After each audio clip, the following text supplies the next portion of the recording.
Is your vehicle stopping like it should? Does it squeal or grind when you brake? Don't miss out on summer brake deals at O'Reilly Auto Parts. O'Reilly Auto Parts.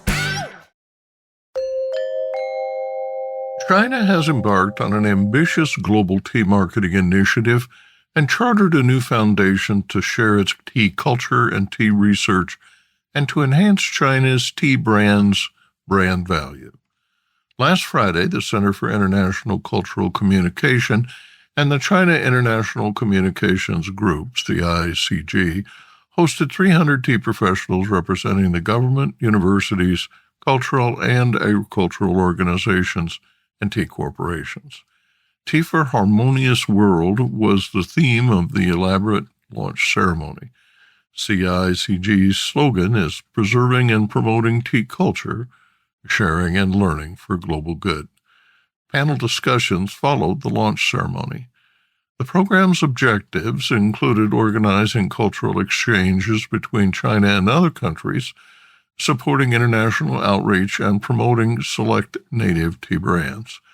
CICG President Du Shangyuan praised tea, quote, as a medium to implement the Global Civilization Initiative, advance China's tea and tea culture on the global stage, and promote cultural exchange and mutual learning, end quote.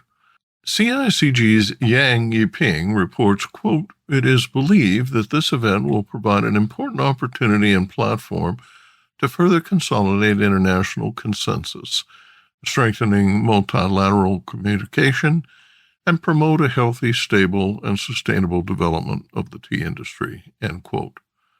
During the event, Forbes China announced its 2024 selection of 23 extraordinary teas in 4 categories. In addition, 15 companies were named Tea Enterprises of the Year. Business Insight. A rhythmic ebb and flow describes China's 4 centuries of trading tea with the West.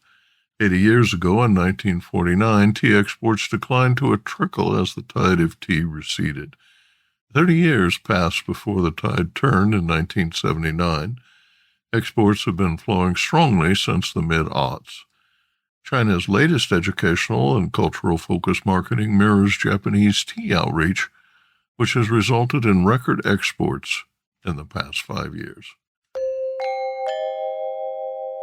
Kenya has suspended a fixed minimum price for Kenya Tea Development Agency teas that remain unsold after 6 months.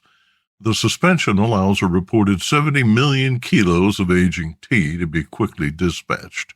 Quote, the objective is to allow teas to meet the market, to move the teas even at salvage value, end quote, writes George Okoth, Managing Director of East Africa Tea Trade Association, EATTA. The EATTA-run auction is the largest black tea exchange in the world, accounting for 32% of exports by volume. Cabinet Secretary for Agriculture and Livestock Andrew Karanja, who announced the suspension of minimum prices, said a committee would be formed to investigate the problems associated with the reserve price and the quality of tea sold at auction. Karanja said KTDA had sold 30 million kilos of tea processed within its 3-year shelf life. He did not say who bought the tea or how much they paid. Tea cataloged for auction that remains unsold can be resubmitted for bidding. Failing a second try, the teas are reclassified and referred to as reprints. Until the suspension, the tea remains subject to a pricing policy dating to 2022. The result is that large quantities of unsold tea are overflowing warehouses, depressing prices, increasing storage costs, and creating a scarcity of space for newly arrived tea. In 2023, EATTA reported buyers purchased only 40.7% of the 770 million kilos on offer.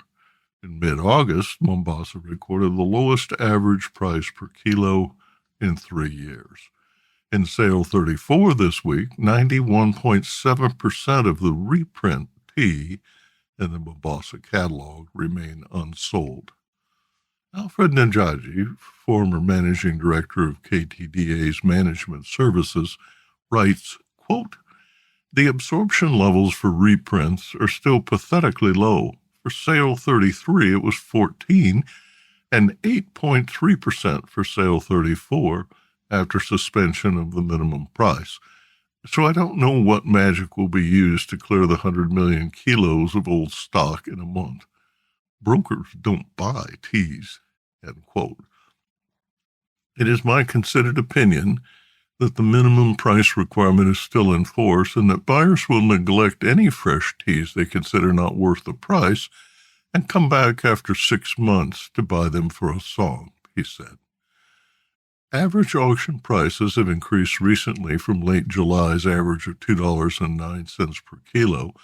Quote, "This might help a bit," end quote, he said, explaining that the Mombasa auction remains the primary avenue for selling tea, but factories have also been using direct selling overseas DSO outlets since the clause in the 2020 Tea Act forbidding the practice had been suspended by the courts.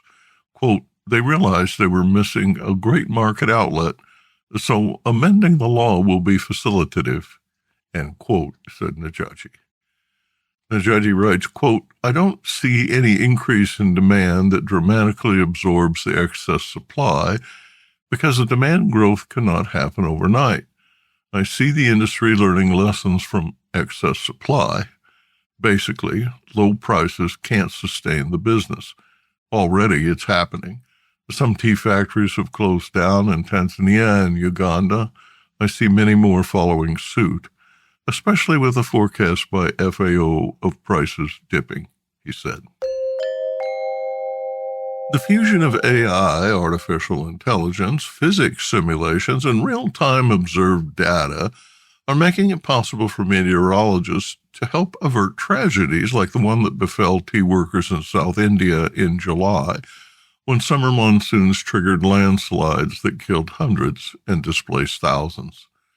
Climate change and the extreme weather events it spawns are projected to cost 1 million lives and $1.7 trillion annually by 2050.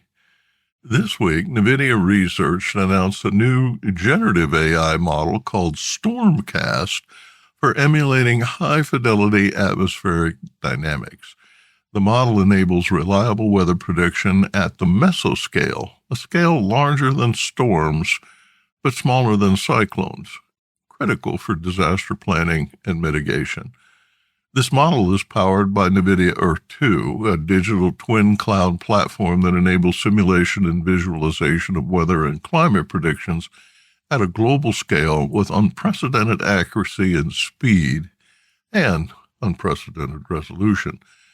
Tea growers in Taiwan, for example, can now rely on the National Science and Technology Center for Disaster Reduction to super-resolve 25-kilometer scale atmospheric data by 12.5 times down to 2 kilometers, 1,000 times faster and using 3,000 times less energy for a single inference than traditional methods.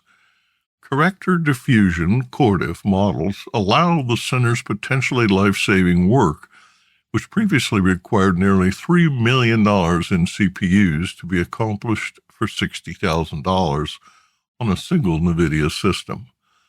Regional weather prediction models, often called convection allowing models or CAMs, are useful to meteorologists for tracking the evolution and structure of storms. CAMs also help researchers understand the implications of weather-related physical hazards at the infrastructure level.